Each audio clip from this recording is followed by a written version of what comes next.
নরকে যাওয়া থেকে যদি নিজেকে বাঁচাতে চান তাহলে অবশ্যই এই বৈশাখ মাসে তুলসীকে জল প্রদান করুন, কারণ তুলসীকে দর্শন করা মাত্রই আমাদের সমস্ত পাপ ভস্মীভূত হয়।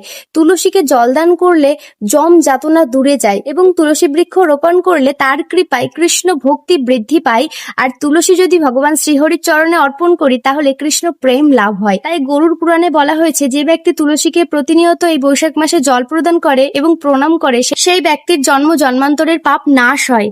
বা স্কন্দ পুরাণে বলা হয়েছে, বৈশাখ মাসে যে ব্যক্তি ভক্তি ভরে তুলসীকে জল প্রদান করে সে অসংখ্য যজ্ঞের ফল লাভ করতে পারে এবং তার সমস্ত পাপ ভস্মীভূত হয়ে যায়। পদ্মপুরাণ অনুযায়ী যদি আপনি কৃষ্ণ প্রেয়সী হয়ে উঠতে চান তাহলে অবশ্যই আপনাকে প্রতিনিয়ত তুলসীকে সেবা পূজা করতে হবে, কারণ তুলসী অথবা বৃন্দা দেবী অত্যন্ত প্রিয় ভগবান বিষ্ণুর। তাই পাপ দূর করতে, সংসারে শান্তি ও সুখ বৃদ্ধি করতে, ভগবান বিষ্ণুর কৃপা লাভ করতে, সর্বোপরি আধ্যাত্মিক উন্নতি লাভ করতে গেলে অবশ্যই এই বৈশাখ মাসে প্রতিনিয়ত জলের ধারা প্রদান করুন তুলসী দেবীকে। আর তুলসীকে জল প্রদান করার মন্ত্রটি হলো গোবিন্দ বল্লভাং দেবীং ভক্ত চৈতন্য কারিণীম স্থাপয়ামি জগদ্ধাত্রীং কৃষ্ণ ভক্তি প্রদায়িনীম।